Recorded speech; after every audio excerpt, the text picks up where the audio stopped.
Assalamualaikum warahmatullahi wabarakatuh. Saya Istiqomah NIM belakang 074 akan mempresentasikan hasil kerja saya, yaitu aspek-aspek studi kelayakan bisnis Islam.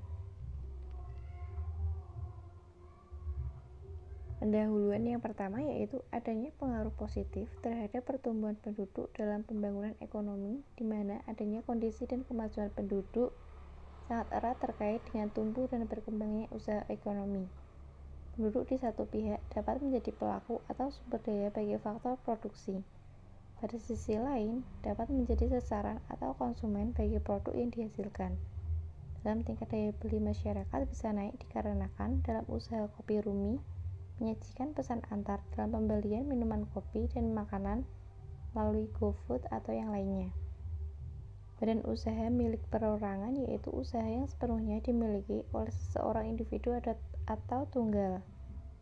Pemilik usaha menguasai dan bertanggung jawab terhadap jalannya usaha, manajemen dan risikonya. Tujuan mendirikan usaha membantu masyarakat untuk bisa memiliki perusahaan atau usaha yang diinginkan, sehingga mereka dapat mengatur dan juga mengelola peraturan pendapatan, mendirikan adanya waktu serta efisiensi kerja sesuai dengan keinginan. Yang selanjutnya, dalam kemampuan mengolah kopi, biasa menjadi kopi yang sangat enak membutuhkan waktu yang cukup lama. Karena dalam pembuatan kopi, ada yang dinamakan les pembuatan kopi atau mengikuti training terlebih dahulu. Usaha kopi ini sudah lumayan lama, sekitar 4 tahun berjalan dalam usaha kopi, dari kecil menjadi besar dan terkenal. Munculnya banyak pesaing tidak membuat kedai kopi ini menjadi turun, melainkan untuk selalu berinovasi dan memberikan pelayanan dan kualitas produk sebaik mungkin. Semakin banyak pembisnis di bidang minuman kopi, hal ini berkaitan dengan adanya peningkatan pada konsumsi kopi. Minuman kopi kekinian di kedai kopi dijual dengan harga kisaran 15.000 sampai 40.000. Varian yang ditawarkan ada berbagai macam, yakni ada kopi kopior, kopi avokat, kopi Bailey, kopi pisang, kopi rum, dan lain sebagainya. Dari faktor harga dan sajian minuman kopi, berlomba-lomba menampilkan yang menarik. Kedai kopi biasanya menggunakan lokasi yang strategis agar mudah dijangkau oleh pembeli, yaitu seperti di dekat jalan raya atau dekat dengan pemandangan yang membuat penikmat kopi betah berlama-lama di tempat kedai kopi. Menentukan berdasarkan target pasar, mencari tempat yang mudah dilihat, memperhatikan fasilitas bisnis yang ada, memperhatikan pesaing yang ada di sekitar, menjadi acuan dalam membuat usaha kedai kopi. Di tengah-tengah banyak usaha kopi yang menjanjikan, para pemilik usaha kedai kopi seolah dihantui dengan persaingan usaha yang semakin ketat. Semakin menguntungkan sektor usaha, maka semakin banyak diserbu pemain baru. Strategi yang digunakan agar tetap kuat dan berkembang dalam usaha kopi saat ini harus menjaga identitas merek usaha, selalu berinovasi, memberikan kualitas pelayanan maupun dari segi produksi, dan sering memberikan promosi. Tujuan yang pertama, tujuan membuat laporan SKPI, ikhtiar untuk kesuksesan bersama, meminimalisir resiko, memudahkan perencanaan, memudahkan pelaksanaan pekerjaan, memudahkan pengendalian dan pengawasan. Yang kedua, kunci kesuksesan bentuk usaha. Yang pertama, harga, produk halal dan lengkap, pelayanan yang baik, dan lokasi yang strategis. Aspek hukum. Yang pertama, jenis-jenis badan hukum. Perseorangan, perusahaan yang dimiliki hanya satu orang. Yang kedua, firma, perusahaan yang didirikan satu orang atau lebih. Perseroan komanditer atau CV, persekutuan yang didirikan atas dasar kepercayaan. Perseroan terbatas atau PT berdasarkan kepemilikan dan status. Perusahaan negara yang didirikan berdasarkan UU. Perusahaan daerah didirikan berdasarkan suatu peraturan daerah. Yayasan, badan usaha yang bertujuan dalam brand sosial. Koperasi badan usaha gerakan ekonomi rakyat berasaskan kekeluargaan. Yang kedua, dokumen yang diteliti. Bentuk badan usaha, bentuk diri, identitas pemilik usaha, tanda daftar perusahaan, TDP, NPWP, nomor wajib pajak, izin perusahaan, izin ke departemen teknis, keabsahan dokumen lainnya, status tanah, kendaraan, dan sertifikat lainnya. Yang ketiga, aspek hukum dalam syariat Islam. Melakukan permohonan sertifikat halal, memeriksa kelengkapan dokumen, menetapkan lembaga pemeriksaan halal, memeriksa dan menguji kehalalan produk, menetapkan kehalalan produk melalui sidang fatwa halal, menerbitkan sertifikat halal. Aspek pasar dan pemasaran. Yang pertama, analisis STP. Segmentasi merupakan pembagian atau pengelompokan kondisi pasar yang heterogen menjadi homogen dengan berbagai karakteristik. Dengan melakukan segmentasi pasar, pemasaran akan lebih terarah dan efektif, sehingga dapat memberikan kepuasan kepada konsumen. Segmentasi di pasar, jadi kopi tersebut adalah kaum muda dan bakal sampai orang dewasa. Targeting adalah untuk mengevaluasi beragam segmen untuk memutuskan segmen mana yang menjadi target market.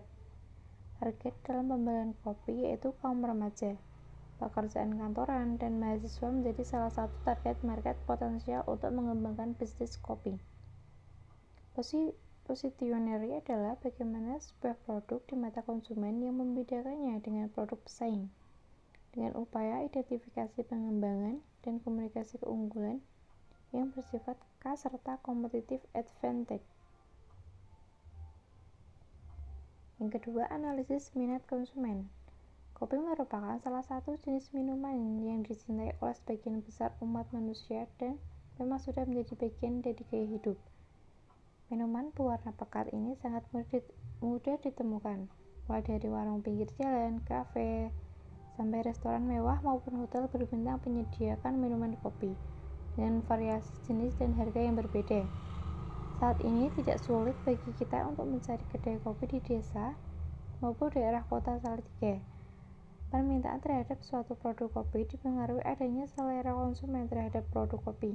Berbagai macam produk kopi yang dijual di pasar menyebabkan terjadinya persaingan antar produsen kopi, sehingga bagi penjual kopi perlu memahami perilaku konsumen untuk kemudian menyusun suatu strategi pemasaran dalam merebutkan minat beli konsumen. Yang ketiga, analisis mitra usaha. Bukan usaha yang musiman membuat bisnis kopi dalam waktu jangka panjang. Manajemen risiko yang terbaik karena di sini mempelajari kesalahan berbagai kemitraan serta pengalaman yang sudah pernah dilakukan. Biaya terjangkau. Suatu pasar memotivasi untuk menciptakan rasa kopi yang dibuat dari bahan pilihan tanpa pengawet untuk dinikmati oleh segala umur, mulai dari anak muda hingga kalangan dewasa maupun tua. Penyajian yang kekinian dan menghadirkan produk kopi terbaik adalah komitmen Kopi Rumi. Untuk menjaga kualitas mutu, kami memakai biji yang langsung dibeli dari petani kopi terbaik di Indonesia dan melakukan proses seleksi yang baik dari tenaga ahli di bidangnya. Yang keempat, analisis kuesioner. Kuesioner yaitu salah satu instrumen dalam pengumpulan data penelitian, khususnya pengumpulan data primer. Kuesioner dianggap penting dalam pengumpulan informasi yang tidak dapat dijawab oleh data sekunder. Kuesioner dapat dianggap sebagai wawancara tertulis, seperti bertatap muka, melalui telepon, komputer, dan bahkan pos. Aspek keuangan.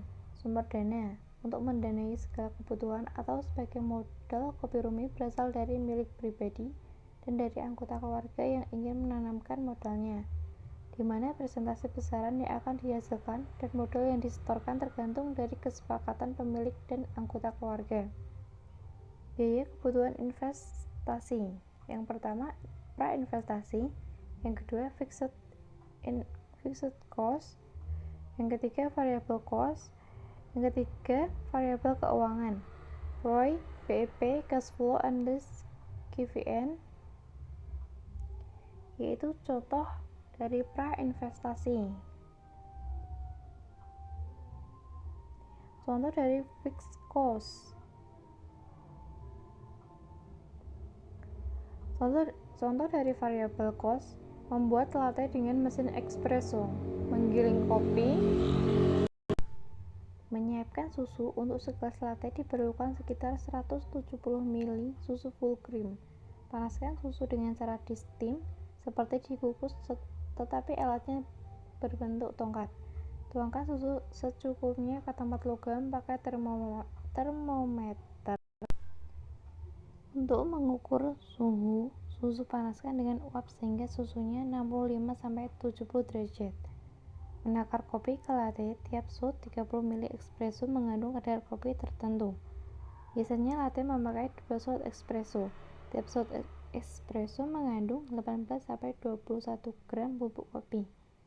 Padatkan bubuk kopi di portafilter dengan menggunakan alat temper espresso. Membuat shot espresso diracik selama 30 detik tergantung mesin dari bubuk yang dipakai. Tuangkan susu yang sudah dipanaskan ke atas espresso. Ketika menuang susu, gunakan sendok sebagai pengukur busa. Tahan dulu busa dengan sendok, sebaiknya busa jangan tertuang sebelum gelas terisi 3/4, lalu keluarkan, angkat sendok perlahan. ROI laba bersih dibagi modal sendiri dikali 100%, yang BEP, biaya tetap produksi, dibagi harga jual per unit.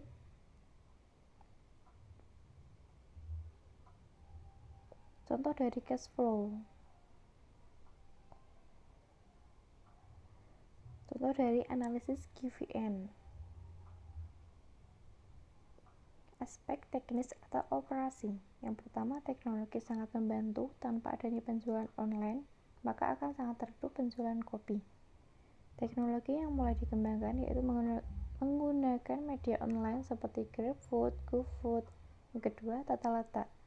Menggunakan tempat bernuansa alam dekat persawahan sebagai pemandangan yang asri. Penggunaan kursi jadul sebagai tambahan tata ruang yang bagus membuat pelanggan menjadi betah berlama-lama. Pemilihan warna dalam kedai juga mempengaruhi kenyamanan seseorang pelanggan. Yang ketiga, target produksi remaja sampai orang tua juga bisa. Yang keempat, jumlah bahan baku persediaan. Menggunakan mesin penggiling kopi drip coffee maker, mocha pot, alat penyimpan, sendok, kemasan silverware, genset kecil, blender dan jus. Peralatan kebersihan memakai kopi yang sudah digiling, air, gula, susu, es batu. Aspek manajemen dan organisasi. Yang pertama, pengalaman owner. Sebagai pemilik usaha, sudah pernah bekerja dalam menangani kopi selama 2 tahun. Salah satu kunci sukses Kopi Rumi mampu bersaing dengan kopi lainnya untuk mendatangkan banyak pelanggan, terletak pada strategi branding yang kuat. Sebelumnya, nama Kopi Rumi sendiri terinspirasi dari sebuah nama yang ditemui, dan produk ini memiliki makna yang bagus.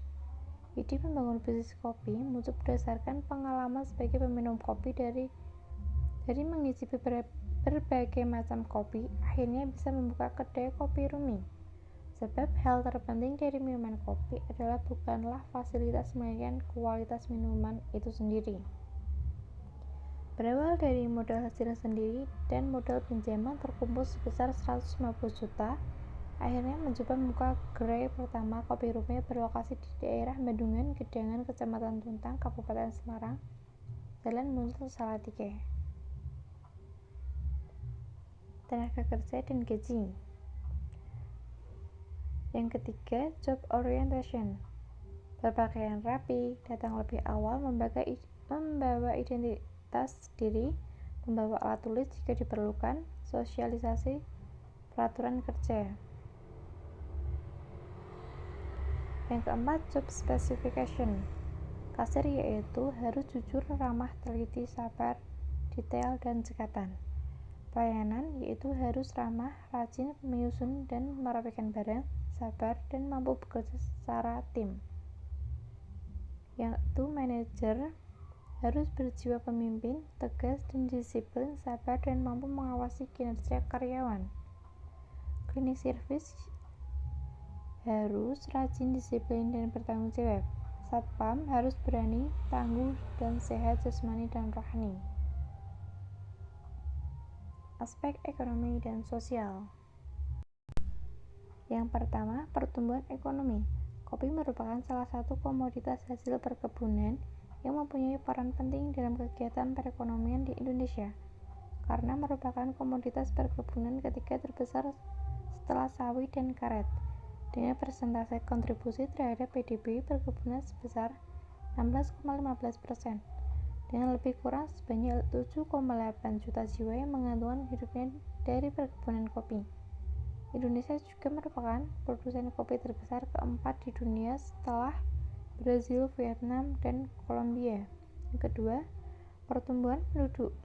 Jumlah penduduk merupakan salah satu potensi bagi pengembangan Kabupaten Semarang. Kabupaten Semarang merupakan pilihan masyarakat untuk bertempat tinggal dan menjadi tujuan wisata dari berbagai kota di Indonesia. Berdasarkan data pada Badan Pusat Statistik tahun 2021, jumlah penduduk Kabupaten Semarang sebanyak 785.364.000 jiwa dengan wajib memiliki KTP. Dengan jumlah penduduk sebanyak ini membawa berbagai dampak penting bagi kehidupan sosial ekonomi masyarakat. Yang ketiga, pendapatan nasional dan regional. Pendapatan nasional yaitu nilai seluruh barang dan jasa yang diterima oleh masyarakat sebagai pendapatan dalam menghasilkan barang dan jasa selama jangka waktu 1 tahun. Contohnya, membayar pajak. Pendapatan regional yaitu pendapatan atau jasa yang diterima dari faktor produksi yang dimiliki oleh penduduk yang ikut dalam proses produksi. Contohnya, upah, bunga, sewa, keuntungan, dan lain-lain. Aspek AMDAL. Yang pertama, rona lingkungan. Sosiologis, tempat yang dipilih berdasarkan sumber daya alam pada sekitar, tanah, air permukaan, air bawah tanah, udara, dan kebisingan pada tempat yang akan digunakan. Biologis, flora, fauna, tipe ekosistem alam, keberadaan spesies langka atau endemik dalam habitat pada lingkungan. Sosial, dalam aspek AMDAL ini dapat dilakukan dalam penyebaran pertanyaan, wawancara secara langsung kepada pelanggan atau masyarakat dari data survei lapangan. Yang kedua, cara penanggulangan AMDAL dengan cara mengelola sumber daya alam dan lingkungan dalam pembangunan dengan pendekatan lingkungan sehingga dampak negatif yang ditimbulkan dapat meminimalisir atau dihilangkan dengan teknik penyelesaian dampaknya. Perubahan lingkungan hidup yang akan dapat diperkirakan sebuah pelaksanaan kegiatan pembangunan yang dapat diperkirakan atau dampak yang akan terjadi. Sekian dari saya.